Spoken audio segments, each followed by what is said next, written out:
ಇನ್ನು ತುಮಕೂರು ಜಿಲ್ಲೆಯ ಹೆಸರು ಬದಲಾಯಿಸೋದಿಲ್ಲ. ಗೃಹ ಸಚಿವ ಡಾಕ್ಟರ್ ಜಿ ಪರಮೇಶ್ವರ್ ಹೇಳಿಕೆಯನ್ನು ಕೊಟ್ಟಿದ್ದಾರೆ. ಬೆಂಗಳೂರು ವ್ಯಾಪ್ತಿಗೆ ಸೇರಿಸುವ ಪ್ರಶ್ನೆಗೆ ಉತ್ತರಿಸಿದ್ದೆ ನಾನು. ಆದರೂ ಆಗಬಹುದು ಅಂತ ಹೇಳಿದ್ದೆ, ಆದರೆ ಬದಲಾಯಿಸ್ತೀವಿ ಅಂತ ಏನು ಹೇಳಿರಲಿಲ್ವಲ್ಲ ಅನ್ನೋ ಸಬೂಬನ್ನ ಕೂಡ ಇವತ್ತು ಗೃಹ ಸಚಿವರು ನೀಡಿದ್ದಾರೆ. ಬೆಂಗಳೂರು ವ್ಯಾಪ್ತಿಗೆ ಸೇರಿಸೋದ್ರ ಬಗ್ಗೆ ಚರ್ಚೆ ಆಗಿದೆ. ಸೊ ಆ ಪ್ರಶ್ನೆಗೆ ನಾನು ಉತ್ತರ ಕೊಟ್ಟಿದ್ದೆ, ಅದಾದರೂ ಆಗಬಹುದು ಅಂತ ಹೇಳಿ. ಆದರೆ ಹೆಸರು ಬದಲಾಯಿಸ್ತೀವಿ ಅಂತ ಎಲ್ಲೂ ಹೇಳಿಲ್ಲ.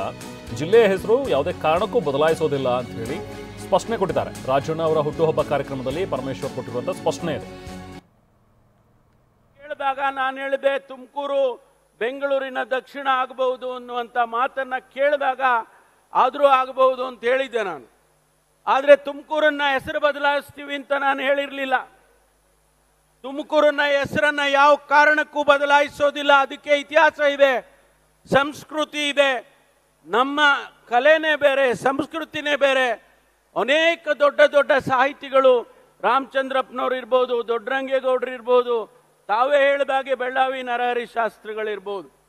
ಅದಕ್ಕಾಗಿ ಒಂದು ಆ ತುಮಕೂರು ಅನ್ನತಕ್ಕಂಥ ಏನು ನಮಗೆ ಹೆಸರಿದೆ, ಅದನ್ನ ಯಾವುದೇ ಕಾರಣಕ್ಕೂ ಎಷ್ಟೇ ಬದಲಾವಣೆ ಅಭಿವೃದ್ಧಿ ಆದರೂ ಕೂಡ ಬದಲಾಯಿಸೋಲ್ಲ ಅನ್ನುವಂಥ ಮಾತನ್ನ ಈ ಸಂದರ್ಭದಲ್ಲಿ ನಾನು ಬರಗೂರು ರಾಮಚಂದ್ರಪ್ಪನವ್ರಿಗೆ ಹೇಳೋದಕ್ಕೆ ಬಯಸ್ತೇನೆ.